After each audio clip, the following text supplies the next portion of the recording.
dispensary here, it's going to be different because you will be able to grow. Now, why you're getting to have 150 plants in vegetative state for only 50 plants of flower is beyond me. You only need about 30 to 35 plants to maintain a 50 plant population. Yes, sir. When did that happen? Sir?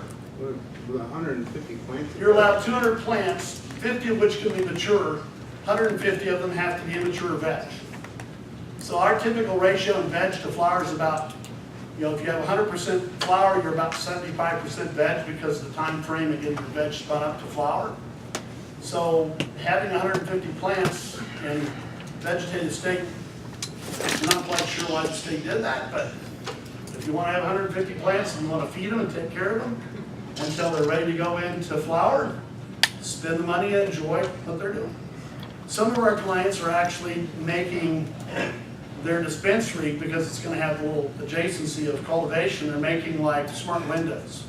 So they're showing when their people walk in, if it's in flower cycle day, you can literally see into a flower room. It's pretty cool. So there are a lot of things you can do with your dispensary that'll make them, I think, pretty appealing. I want to get to one thing that I promised. IRS tax code 280. I'm not an expert. Get an expert. It basically says the cost of goods sold deductible. So if I sell you a pound of material for $1,000 and you sell it for $2, you can deduct $1,000, but technically the rest of that money is pure revenue and you have to pay full tax on it. Now there are ways to moderate that, but I'm not an expert, so we'll leave it at that. Yes, sir. You got some more? How much more do you get to go? I'm going to do one more thing and then I'm going to be done. So what I'm going to do is show you last year's cost of operations for Medicine Man and its facility. Where do you see the market prices for our products? Just for flower. Wholesale, I wouldn't be surprised if you're somewhere between $1,500 and $1,800 a pound initially, maybe $2,000 a pound. Remember, your dispensary partner has to double that price up to be able to be effective. So I think at $3 to $3.50 a pound, an ounce, you're really pushing the top end of the market, and the black market will continue to be available. So I think you have to be careful as to what your price points are. I'm thinking somewhere in the $1,500 to $1,800 range, but now in Colorado legal, flower the first 6 months, $4,000 a pound was not unusual for wholesale. Take a picture of that. Yeah, well, actually, I will give this as a scan. So last year, our cost of power was $405,000. Our gas cost, our water, sewer, our labor, our nutrients, our pest management, our soils, our media, testing and everything, we ran at about $381 a pound, or 84 cents a gram. So that was our hard cost of cultivation. I pull everything very methodically, so when I run my numbers,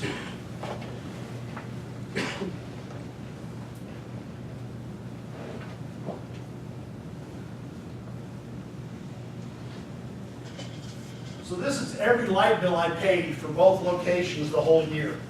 I know how many kilowatts I used, I know how many therms I used, I know how many pounds of flower I grew, how many pounds of trim I grew, and at the end of the day, I spent about $58 a pound for my power footprint.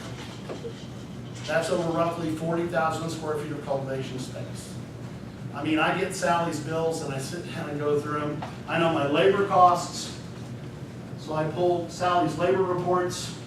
I know what she spent for her team, both from the head grower right down to the maintenance guy that's wiping lenses on the lights and swapping out filters.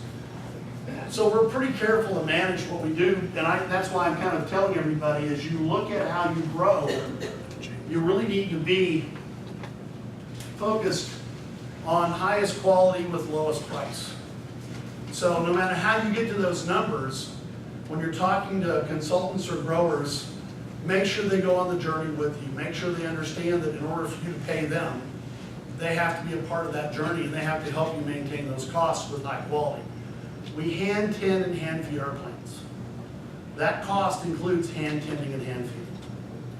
So yeah, we spend a little bit more on labor, but we get a lot more in results. So when you're pulling 4+ pounds of light, 130 grams a square foot of flower, those results are really hard to argue with. So I'm gonna stop talking, get any last questions? Just one quick question. So those plants were so tight, those roots, how are you keeping watering? You just got one little aisle and you keep creating? So the tables roll. So as you come into water, towards the end, about every other day, the beginning every third day. So the tables just basically roll over. You see those little shopsmith roll around chairs? So the guys basically are hooked up to a container of nutrients. And I tell you what, it's as simple as 1 Mississippi, 2 Mississippi, 3 Mississippi, done. They go around to all 8, they look at all 8, they scout all 8. That one's a little dry, give a little extra. That one's doing good. And that's the difference between hand tending and automation. Automation, you walk, you fire and forget. And a lot of people with automation get lesser results. Now they're spending a little less money in labor, but I'll spend 6 hours a plant more in labor to get 100% more productivity every day of the week.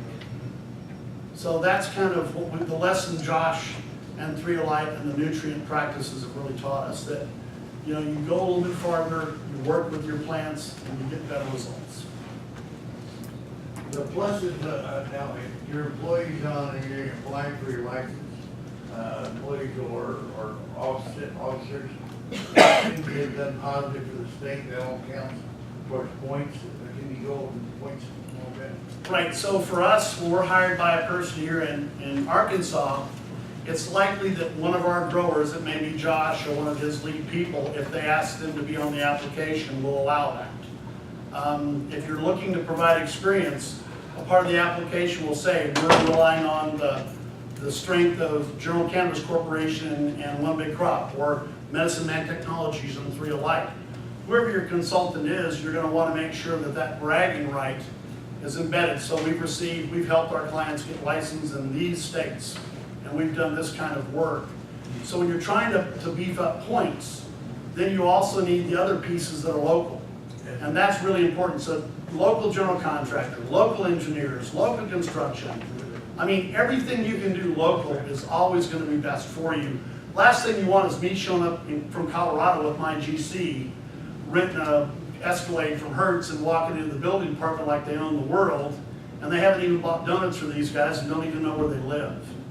Always use local resources the best you can, because they're the people that are going to come back and make sure you're serviced well.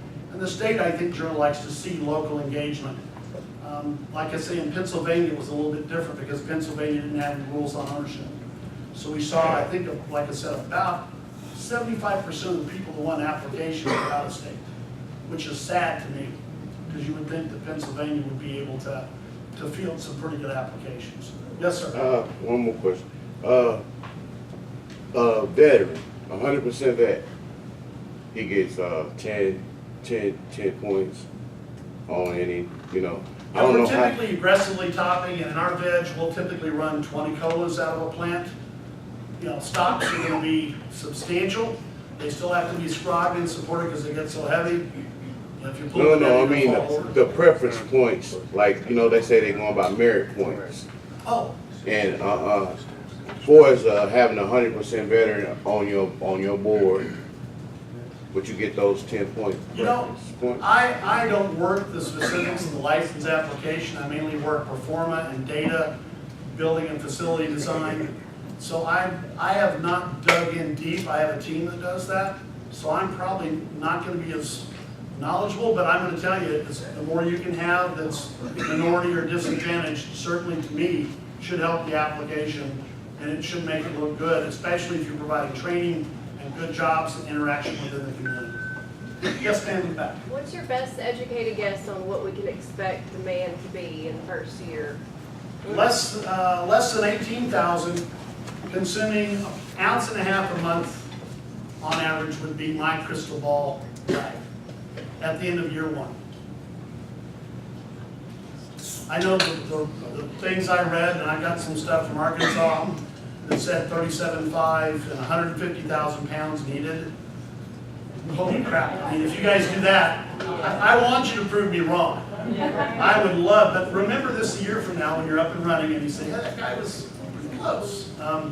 We dialed in New York and said 2,500 patients at the end of the first 6 months. There were 2,411. You know, it really is hard to guess, and it really depends upon how well your state works with the physician network and qualifications, but my guess is 18 to 20,000, an ounce to an ounce and a half per patient per month, or the equivalent in an extracted product. That'd be just a lag. Yes, ma'am.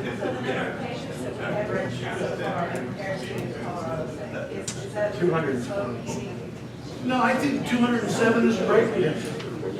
To be honest with you, you just got rules promulgated, you just got everything put together.